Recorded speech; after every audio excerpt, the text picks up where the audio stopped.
Bonjour à tous.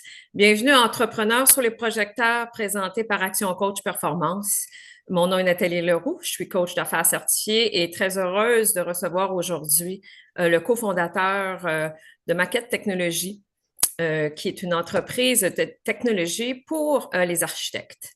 Donc, sans plus tarder, un gros merci d'être là. Stéphane, est-ce que tu veux te présenter un peu et présenter ton entreprise auprès de nos entrepreneurs? Ben oui, certainement. Puis merci pour l'invitation. Enchanté tout le monde. Mon nom est Stéphane Sourbide, cofondateur de Maquette Technologie. Mon background vient principalement du monde de l'architecture, donc je suis technologue en architecture de formation. J'ai parti Maquette en 2019 avec vraiment la vision de démocratiser l'architecture pour tous, donc de permettre à tout le monde de pouvoir imaginer, créer et concevoir leur propre maison dans le futur via des outils de technologie. Donc, chez Maquette, on est une plateforme principalement disponible sur le web qui permet à tout le monde de créer leur propre plan d'architecture via des outils d'intelligence artificielle. Wow, OK. Donc, c'est tout à fait une autre dimension et ça s'adresse à tous. Oui, exact. Donc, auparavant, on s'adressait principalement aux professionnels de l'architecture, donc les architectes, les designers, etc.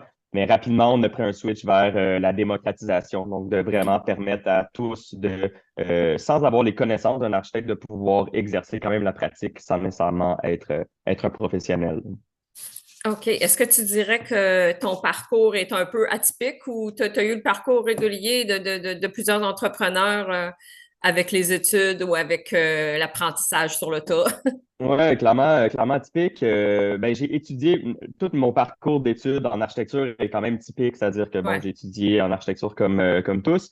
Par la suite, quand j'ai parti une première compagnie en 2013, donc 2013 à 2017, là, j'ai appris plus sur le tas, donc vraiment plus en mode comment monter une entreprise, etc. Et c'est une entreprise que j'ai vendue par la suite et que bon, j'ai décidé de partir de Maquette en 2019, mais principalement quand on a parti Maquette, ça venait de tout mon background en architecture qui venait ouais. de toutes les problématiques que j'avais rencontrées, etc. Donc, un peu atypique parce que mon désir était un peu de détruire ma profession en même temps. Donc, c'était un peu avec cette De vision-là qu'on amenait ça, simplifier sans nécessairement peut-être? de la simplifier. Donc, c'était pas nécessairement de la détruire, mais c'est comme ça que les gens l'ont perçu au départ. Mais OK. vraiment, l'objectif pour moi était de simplifier toutes les petites problématiques qu'il y avait en architecture via des outils technologiques, là. Donc, c'était ça le principal objectif. C'est très innovateur, puis souvent, justement, on est perçu un peu comme à part lorsqu'on essaie de changer les choses, mais de façon positive. Je pense que c'était ton Ouais, cas. ouais, Mais je comprends ce que tu dis, puis je pense que ça va toucher beaucoup d'entrepreneurs qui essaient des fois tu sais, d'amener des nouvelles façons de faire, mais que ça passe pas tout le temps. Il faut rester ouais, persévérant, j'imagine, ouais, et continuer quand on croit en quelque chose. Et aujourd'hui, tu en es vraiment le résultat. Est-ce que tu ouais, pourrais dire que ça se passe bien avec, tu sais, toutes les nouveautés au niveau de l'intelligence artificielle, des nouvelles technologies? Est-ce ouais. que tu as vu un beau changement les dernières années? Ouais, tu sais, dans un premier temps, oui, c'est vrai, quand tu arrives dans un nouveau domaine et que tu essaies d'implémenter un nouveau projet, souvent tu vas te faire dire non au début, mais quand tu gardes en tête que tu apportes une solution à un problème, peu Mhm. importe ce que tu vas te faire dire, si ta solution est viable, elle est fonctionnelle, elle est efficace, le marché va se diriger vers ça. Donc, c'est un peu ce qui nous est arrivé dans notre cas. Oui, ça va bien, principalement. Pourquoi? Parce que, bon, oui, il y a énormément un gros boom au niveau de l'intelligence artificielle dans le passé. En tant qu'entreprise de technologie et considérée encore comme une start-up, il y a toujours une cellule dans l'entreprise qu'il faut qu'on conserve en recherche et développement. Donc, on Ouais. ne doit pas être dépendant de ces grands modèles d'intelligence artificielle qui Ouais. existent. Donc, on parle de ChatGPT, etc. Donc, Ouais. il y a beaucoup d'entreprises qui sont dépendantes, donc qui ne développent pas nécessairement de technologie, mais qui utilisent la technologie pour en faire des produits. Nous, à l'inverse de ça, on a vraiment créé nos propres technologies qui permettent de faire des choses que ces grands modèles-là ne peuvent pas faire. Donc, on OK. a quand même un avantage compétitif par rapport aux grandes compagnies d'intelligence artificielle qui nous permet de créer notre propre chemin dans ce secteur d'activité-là, ce qui fait en sorte qu'aujourd'hui, les gens qui recherchent une solution pour créer leur plan de maison via l'IA, euh, ils vont trouver la solution simplement chez nous. Donc, c'est pour ça qu'actuellement, bon, Maquette, on est dans un peu De plus de façon 20, globale, là. OK. Ah ben, exact. On est un peu plus dans 23 pays, puis on a un peu plus d'un demi-million oui. d'utilisateurs dans la plateforme. Donc, c'est principalement parce que les gens n'ont pas cette solution-là ailleurs et viennent la trouver chez nous en raison de la technologie qu'on a développée. Wow, OK, c'est vraiment intéressant. On apprend beaucoup en même temps. Dis-moi, c'était quoi un peu, ben, ce que tu viens de me dire, c'est probablement, ça fait partie de tes inspirations et de ta motivation, toi puis ton équipe pour poursuivre, j'imagine, dans cette idée-là. Puis l'intelligence artificielle, comme tu dis, ça devient un outil. Mhm. Mhm. Oui, exact. Ben, l'intelligence artificielle n'est jamais mise de l'avant. Donc, c'est sûr que Right. les gens recherchent ça parce que c'est des buzzwords actuellement. Mm. Donc, les gens nous trouvent comme ça. Mais après ça, que l'intelligence artificielle agisse dans un cas ou dans un autre, l'utilisateur, ce qu'il désire, c'est une solution à son problème. Donc, après ça, que ce soit l'intelligence artificielle qui le fasse ou de l'automatisation ou peu importe, nous, on utilise l'intelligence artificielle parce que c'est ça qui est la manière la plus pertinente de répondre à cette problématique-là. Mais ultimement, c'est pas comme ça qu'on met de l'avant nos produits. L'important, c'est que les gens qui ont une idée en tête puissent le mettre sur papier avec des connaissances d'un architecte sans nécessairement aller voir un architecte. Donc, 100% d'accord avec toi. Au niveau ben, du processus, si on veut, de se partir en affaires et d'avoir une idée, de la développer et de se rendre aussi loin. T'aurais-tu un conseil à donner aux startups ou même aux entreprises qui nous écoutent? Il y a des gestionnaires de très grandes entreprises, mais je veux dire, on est en période de changement. Donc, on ouais. devient un peu tous, qu'on soit VP ou qu'on soit entrepreneur, on devient un peu tous des entrepreneurs parce qu'il faut adapter nos façons de faire, si on veut. Euh, Ouais, ouais, fait que c'est ça. certainement. Oui.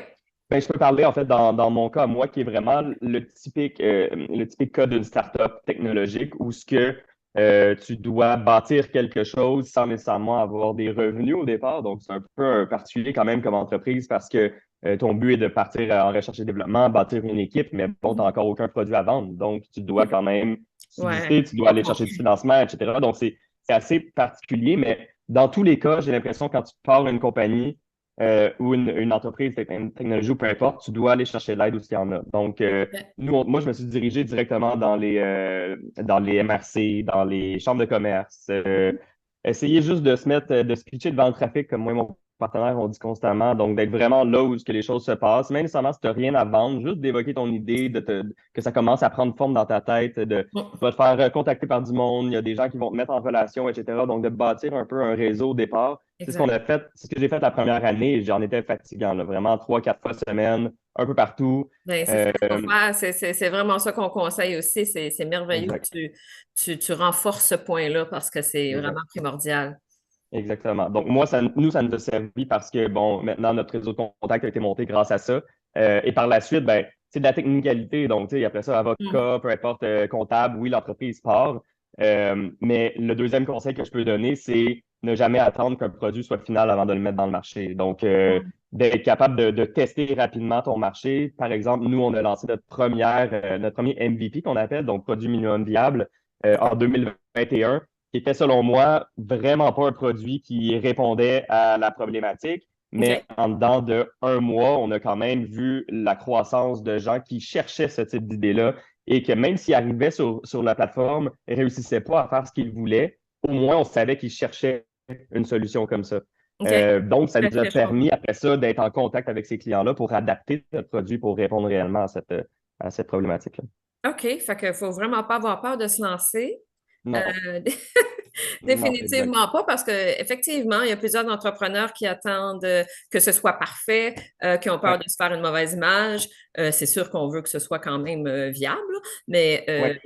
OK, je retiens Ouais. ça. On Merci parle toujours beaucoup. de core de ta technologie ou de ton produit. C'est Ouais. au moins quand la personne se rend sur ce que tu offres, qu'elle puisse aller chercher l'essentiel de ce qu'elle veut. Même si l'expérience n'est pas top, même si tout n'est pas alentour parfait, que ce soit beau, etc. Si elle réussit à passer d'un point A à un point B, déjà, tu as un fit to market qu'on appelle, donc vraiment une OK. C'est solution à un ça qui te problème. permet d'évoluer encore plus rapidement.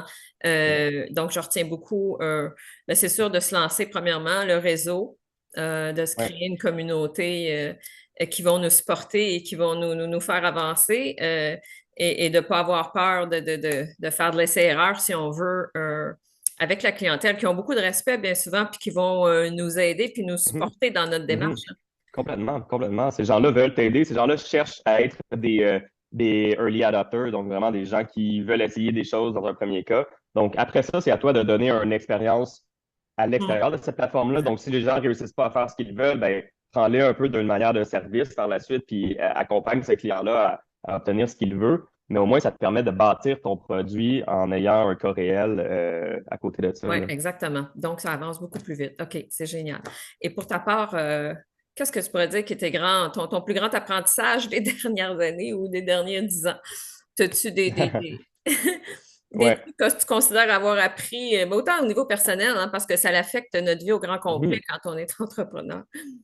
Oui, complètement. Ben, dans un premier cas, c'est un réel apprentissage qu'on a fait de lancer un produit rapidement parce qu'avant ce lancer-là, en 2021, Mm. on avait développé une autre version auparavant l'image est forte, mais on a complètement jeté aux poubelles parce que les Ah, gens, c'est pas ça qu'ils recherchaient, c'est pas ça OK. qu'ils avaient en tête. Donc c'est comme je te donne l'exemple que tu désires avoir une nouvelle télécommande pour ta télévision, mais j'ai travaillé pendant 3 mois à développer une télécommande. Quand je te l'ai mis dans les mains, tu me dis, ouais, mais c'est pas ça que je recherche. Donc, l'idée est un peu à la poubelle. Ouais, OK. Donc, ça, c'est un, Parce que c'est ça, un- c'était quand même, j'imagine, tu sais, comme tu dis, tu as appris beaucoup, puis je veux dire, c'était pas tout jeté à la poubelle de ton côté. Non, non, l'expérience était là quand même, Right. etc. Mais ça reste qu'il a fallu qu'on prenne une tangente complètement à part. OK.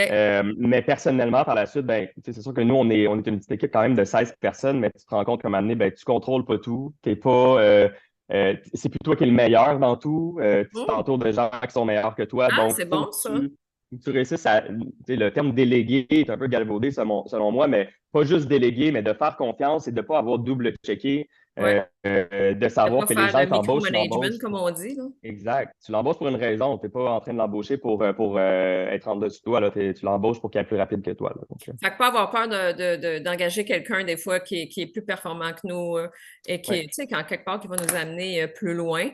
Euh, exact. Ça aussi, c'est important de bien s'entourer puis de s'entourer des gens qui sont très forts. Ouais, exact. All right. Exactement. Merci Mais de beaucoup. l'assumer aussi. Ça Ouais, peut être des fois un côté personnel, ça peut être difficile de dire, ben, regarde, c'est mon bébé, c'est moi qui avais l'idée, je comprends, mais après ça, quand tu viens à 100%. l'amener à exécution, tu n'es peut-être plus le meilleur pour le développer. Tu es peut-être meilleur pour le vendre, tu es peut-être meilleur pour en parler, Exact. mais tu te rends compte que bon, le bateau avance plus juste tout seul, avance maintenant avec une équipe à bord. Là. Donc, Exactement. Dis-moi, quand tu engages des gens comme ça qui sont ultra, bon, peut-être pas ultra performants, mais qui sont très performants, ces gens-là ont des attentes.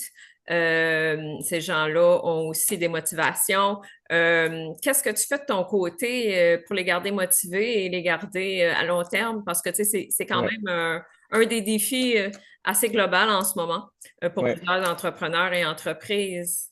ouais. Mais tout part de notre côté, on a opté d'une stratégie de s'appuyer avec des universités rapidement. Donc, quand je OK. parlais que j'étais dans tous les soirées réseautage, rapidement, on s'est lié avec des centres de recherche qui nous ont mis en contact avec les universités. Fait qu'aujourd'hui, on collabore avec 3 universités au Québec qui nous permet d'avoir les étudiants comme stagiaires chez nous. Ouais. Et après ça, c'est notre rôle de leur donner des responsabilités dans leurs mains et des OK. petits projets à manager eux-mêmes. Donc, on est très, très horizontal comme manière de gérer l'entreprise. Mm. Ça fait un lien avec ce que je viens de dire aussi, que les gens sont meilleurs que nous pour bien d'autres affaires aussi. Donc, de leur donner des projets, de leur donner des responsabilités, de leur donner un désir d'avancement, de voir la compagnie plus étant comme un but, mais plus comme étant, on veut l'amener à quelque part, tout le monde ensemble. Donc, je OK. pense que ça fait participer un peu tout le monde à la vision du projet, là. OK, merci beaucoup. C'est vraiment très intéressant et très pertinent, je pense, pour 2024, honnêtement. On en parle beaucoup, mais c'est pas tout le monde qui est capable de l'adapter facilement, si on veut. Ouais, Mais c'est un bon exemple. Et dis-moi, pour terminer, un petit conseil pour nos jeunes, justement, qui veulent se lancer dans la technologie ou dans des entreprises start-up en technologie ou un dicton, un mantra, une phrase qui t'allume. Comment tu aimerais conclure la conversation? ouais. Ben, je pense que quand tu es une entreprise, tu peux travailler des heures de fou, mais je pense il y a une différence entre travailler beaucoup et travailler bien. Donc, je pense que dans un premier temps, un produit minimum viable, une idée que tu mets sur papier, que tu vas valider rapidement, ça va te faire fermer des portes à des endroits, ça va t'en ouvrir à d'autres places. Mais au lieu de travailler 100 heures sur des choses qui ne font pas vraiment avancer ton projet, commence à vraiment juste présenter quelque chose qui est ta vision de ce que tu veux faire. Et tu vas travailler beaucoup moins, mais beaucoup plus efficacement, selon moi, là. Donc d'optimiser ton temps et d'être vraiment capable de faire avancer ton projet, et non pas juste travailler parce que Ouais. tu as à travailler, là. Oui, oui, oui. Il faut que ce soit le fun, tu sais, au bout de la ligne. Là, tu sais, on met tellement Ben oui. d'heures dans ces projets-là. C'est beau, là, que c'est sûr que ça devient important, que ce soit viable, qu'on on fasse l'argent. On veut définitivement faire croître l'entreprise, mais il faut que ce Mhm. soit agréable, le processus dans tout ça. Ouais. Euh, Parce que, comme on dit, on implique beaucoup, beaucoup, beaucoup d'heures. C'est notre vie au Ouais. grand complet. Ouais. Merci infiniment. C'était vraiment super Ça fait intéressant. plaisir. Ça serait le fun d'en avoir un autre. On va voir l'évolution de l'entreprise.